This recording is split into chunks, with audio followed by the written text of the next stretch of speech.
আসসালামু আলাইকুম সবাইকে। আবারও আমরা ভেক্টরের নতুন একটা রিটেন কোশ্চেন নিয়ে আসছি।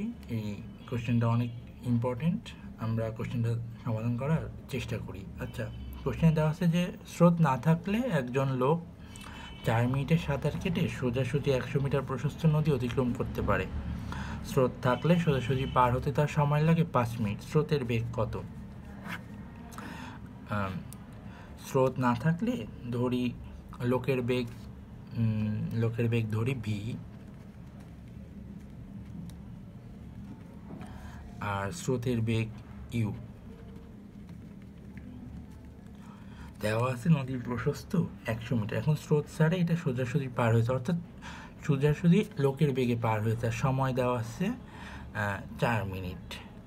আমরা তো জানি সমবেগের সূত্র এস ইজিক্যাল টু ভিটি, কিন্তু এখানে এস এর জায়গায় হচ্ছে 100 মিটার আর টি এর জায়গায় 4 মিনিট, অর্থাৎ লোকের বেগ হবে 100/4 ইজিক্যাল টু 25 মিটার/মিনিট। বুঝছি, আশা করি এটুকু আমরা সবাই বুঝছি।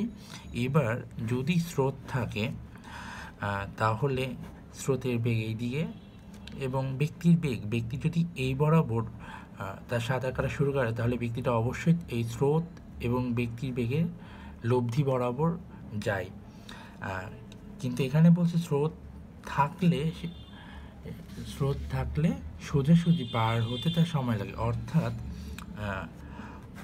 অর্থাৎ ব্যক্তি এই বরাবর স্রোতের বাম পাশে ব্যক্তি যাত্রা শুরু করছে ভি বেগে, স্রোতের বেগ ইউ, আর এটা সোজাসুজি গিয়েছে, এটা ধরি ওমেগা। এখন ওমেগার ভ্যালু আমরা বের করতে পারবো 100 সময় লাগে 5 মিনিট ইজিক্যাল টু 20 মিটার/মিনিট।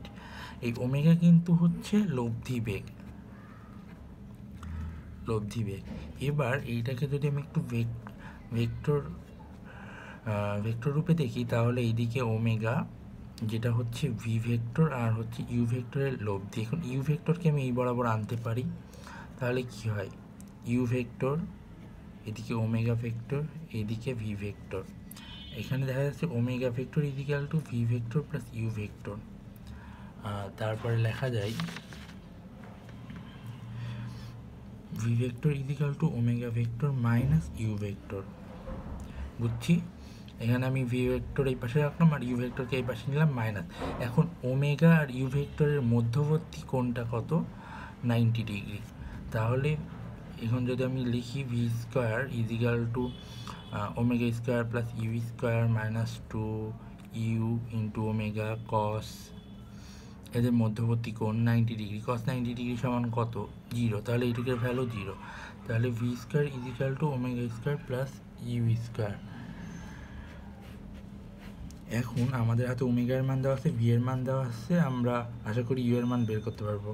তাহলে 25 square equal to omega square 20 square plus U square. তাহলে ইউ এর মান কত হয়? ইউ স্কোয়ারের মান কত হয়? 25 square minus 20 square equal to 225। U equal to √225 15 metre per minute. এককের দিকে আমরা একটু লক্ষ্য রাখবো। তাহলে আমাদের স্রোতের বেগ কত আসলো? 15 মিটার/মিনিট। এইটাই আমাদের অ্যান্সার। আশা করি আমরা সবাই বুঝছি। আজকে এ পর্যন্তই। আসসালামু আলাইকুম সবাইকে।